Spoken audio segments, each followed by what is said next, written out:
ఎందుకో తాత నిన్ను చూస్తే చాలా జాలి వేస్తుంది. తాత నీ వయసు ఎంత? నా వయసు ఎంత బాబు? 65 సంవత్సరాలు మాత్రమే. ఏమిటి అంత వయసా? అంటే నీకు చాలా అనుభవం ఉందే. నా అనుభవాలు నావిలే బాబు, నీకేం తెలుసు? తాత ఇంతకి నీకు ఖగోళ శాస్త్రం తెలుసా? అదేంటి నాకు అలాంటివేవి తెలియదు బాబు.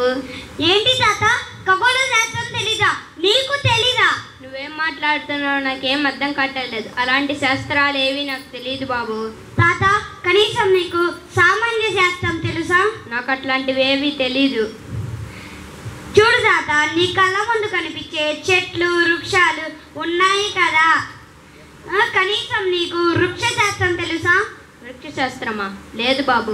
మామిడికాయ తెలుసు, తింటం తెలుసు, తాటికాయ తెలుసు, తింటం తెలుసు, కొబ్బరికాయ తెలుసు, తాగటం తెలుసు, కానీ అలాంటివేవి నాకు తెలియదు బాబు. తాత కనీసం నీకు సాంగీత శాస్త్రం తెలుసా? గణిత శాస్త్రం తెలుసా? ఏదో 2 2లు కలిపితే 4, 3 3లు కలిపితే 6 అని తెలుసు బాబు.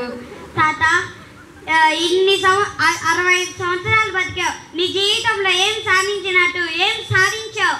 ఖగోళ శాస్త్రం తెలీదు, వృక్ష శాస్త్రం తెలీదు, సాంగీత శాస్త్రం తెలీదు, గణిత శాస్త్రం తెలీదు, వృక్ష శాస్త్రం తెలీదు, ఏం సాధించావు? ఎంత మాయకుడివి తాత.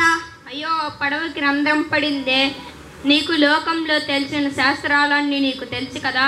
ఇప్పుడు నీకు ఒక ప్రశ్న, నీకు ఈత శాస్త్రం తెలుసా? అబ్బో ఆ శాస్త్రం గురించి ఇప్పుడు ఎందులే తాత, ఎందుకంటే నిన్ను కాపాడగలన శాస్త్రం అదే. అయ్యయ్యో నేను మునిగిపోతున్నా, ఇన్ని శాస్త్రాలు తెలిసినా నాకు ఉపయోగం లేదు. అయ్యయ్యో అయ్యో అయ్యో. మీరు కూడా అంతే. మీకు బైబిల్ తెలియకపోతే మీరు నరకానికి వెళ్తారు. ధన్యవాదములు.